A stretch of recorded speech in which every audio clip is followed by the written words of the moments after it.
एक पटरी पर आकर कैसे काम तेज हो सकता है, इसके सॉल्यूशन भी हम जरूर लेंगे। लेकिन फटाफट से मैं डॉक्टर जगदे साहब से पास आना चाहूंगा। सर, आपने तो अपने कार्यकाल में कई जगह पर आपका अपना पर्सनल ऑब्जर्वेशन भी रहा होगा, दूसरे मुद्दों पर भी आप बड़े मुखर होकर अपने ऑब्जर्वेशंस बताते हैं। ये जो इशू है, ये आपकी नजर में, आपके एक्सपीरियंस में कितना बड़ा है? छोटा मोटा है या एक बड़ा इशू है जिस पर ध्यान शायद अब देना शुरू हो रहा है? दीपक, पहले तो मैं डीसीजीआई का जो स्टेटमेंट है मैं वेलकम करता हूं कि पहले ऐसे मुझे लगता है कि 80 साल में पहले कोई डीसीजीआई ने ये मान लिया है कि इस देश में ऐसा कुछ हो रहा है। मेरा 3 साल का जो एक्सपीरियंस था एफडीए में, तो मैं एक सेंटेंस में बताऊं कि इस देश में रेगुलेटर नहीं है, ये मेरा था। लेकिन अभी डीसीजीआई ने जो बताया कि हम ऐसा करने वाले, तो चलो ये देश को पहली बार रेगुलेटर मिल रहा है, और मैं कैटेगरी बोल रहा हूँ, ऑन रिकॉर्ड बोल रहा हूँ। अभी दूसरी चीज ऐसी है कि ये देश फार्मास्यूटिकल्स का इंडस्ट्री के बारे में वर्ल्ड की फार्मेसी बहुत बड़ी स्ट्रेंथ है, बहुत अच्छा काम कर रहे हैं और एक्सपोर्ट कर रहे हैं। ऑल वेल, कोई प्रॉब्लम नहीं उसमें कि गवर्नमेंट को भी इसमें बहुत सारे फायदे होते हैं। बात जब पेशेंट की बात आती है, तो पेशेंट के बारे में देखो कि वो आईडीएमए है या ओपीपीआई है या एआईओसीडी है, सबके संगठन है। पेशेंट का कोई संगठन है कि देश में? पेशेंट का कोई संगठन नहीं है। पेशेंट का संगठन जो है रेगुलेटर है, और रेगुलेटर गए 80 साल सोया हुआ है। And I am telling with examples कि वो कैसे सोया है, या कोई मिली भगत है क्या उसमें।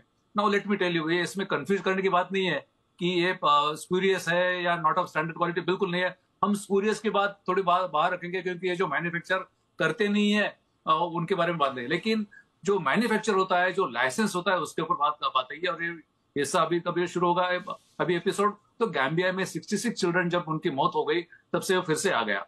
ये पहली बार नहीं हो रहा है। 1986 में बॉम्बे में भी ऐसे डेथ हुए थे, डायथेलन ग्लाइकॉल। अमेरिका में भी 1937 हुए थे।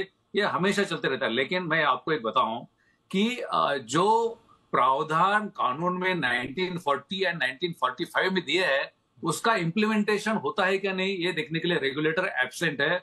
और ये जो जब लोग मरते हैं, तब ऐसी बात चलती है कि ये कुछ इसमें गलत हुआ है क्या।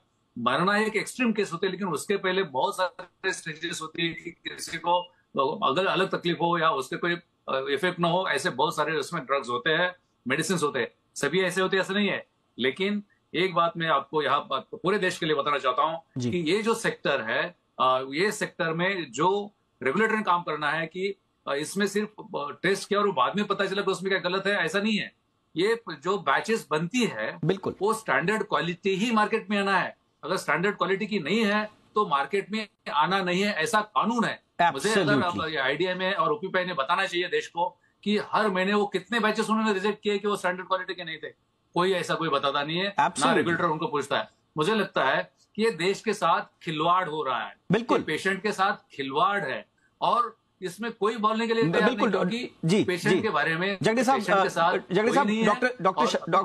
डॉक्टर विंची शाह कुछ कहना चाह रहे हैं, उनका भी टेक ले लेते हैं। Doctor Shah sir, with due respect to जेडे साहब, मैं ये बात से बिल्कुल सहमत नहीं हूं कि इस देश में कोई रेगुलेटर नहीं है या इंडस्ट्री सब खराब है। सर, हर सोसाइटी में हर लेवल के लोग होते हैं। जो हमने लास्ट 70 साल में अचीव किया है, आज दुनिया के जिस मुकाम पे हम हैं एज ए इंडस्ट्री और as a government, as a country, मुझे नहीं लग रहा है कि इसमें ये हो सकता है कि रेगुलेटर था ही नहीं या इंडस्ट्री बिल्कुल ध्यान नहीं दे रही थी क्वालिटी पे। हम पूरी दुनिया को मेडिसिन नहीं दे पाते। बात यहाँ ये नहीं है कि हम कितने खराब है। मैं ये मानता हूँ हमारा बहुत अच्छा है, लेकिन इंप्रूवमेंट की डेफिनेटली नहीं सर, एक चीज डॉक्टर साहब आपने बिल्कुल सही बात बोली, लेकिन एक चीज नहीं सर, देखिए नहीं डॉक्टर साहब आइडिया को पकड़िए। देखिए, डीसीजीआई के केस में भी कई बार हम ये देखते हैं कि डीसीजीआई भी उनके हद में भी बहुत कुछ नहीं है। आप बताइए, लोकल लेवल पे जो मैन्युफैक्चरिंग हो रही है, क्या उसका कंट्रोल डीसीजीआई के हाथ में है? आप लोग हमसे ज्यादा जानते हैं, आप ही बताएं। बिल्कुल नहीं है sir. As per drug act सारे लाइसेंसेस में सेंट्रल सीडीएससीओ और स्टेट लाइसेंसिंग अथॉरिटी आती है। मिक्सअप आती है, कंपनी जो बनाती है उसके ध्यान देना चाहिए। ऑल राइट सर, क्यों करेगा इसके अंदर? ठीक है, point taken sir, point taken sir. Mahesh sir कुछ कहना चाह रहे हैं। महेश सर नहीं, इसमें दीपक हम बात को थोड़ा सा अलग बताए जा रहे हैं कि ज्यादा प्रिस्क्रिप्शन देना है वो। अभी देखिए, डॉक्टर कोई ऐसी दवाई चेक नहीं करता है कि केमिकली वो सही है कि नहीं है। वो सिर्फ जो FDA ने या DCGI ने परमिशन दिया है वो दवा प्रिस्क्राइब करता है, उसके पास कोई ऐसा अलग इंस्ट्रूमेंट नहीं है कि जो चेक करेगा। तो ये जिम्मेवारी, जैसे कि डॉक्टर लेने ने कहा, ये जिम्मेवारी रेगुलेटरी की है। और मैं सिर्फ एक बताना बात चाहता था कि डॉक्टर शाह, उनका बिजनेस है, बहुत अच्छे सेक्टर है, एक्सपोर्ट होता है, सबको बहुत अच्छी चीज है। लेकिन मैं फिर से बात दोहराना चाहता हूँ कि जब मैंने FDA में 3 साल मेरा शिकंजा कसना शुरू कर दिया, तो इतना ये हो गया कि समझो सिर्फ क्वालिटी इंप्रूव करने के लिए, बाकी चीजों करने के लिए 3 स्टेट वाइड स्ट्राइक मेरे खिलाफ हो गए कि ट्रांसफर करने के लिए, और एक नेशनल स्ट्राइक था, उसमें भी एक मुद्दा था कि इसकी ट्रांसफर किया जाए। तो देखिए कि ये क्वालिटी जो है, क्वालिटी चेक नहीं होती है, देश ने मानना चाहिए। ठीक सर। और अभी का जो DCGI ने जो स्टेटमेंट दिया और ये काम शुरू कर दिया, मैं सही में उनका वेलकम करता हूं। ठीक है सर, ठीक है सर। यानी कि एक डॉक्टर पर जिम्मेदारी थोप देना कि वो सप्लाई चेन का हिस्सा है, वो यहां पर सही नहीं होगा। ये फिलहाल इस चर्चा से निकल कर आ रहा है।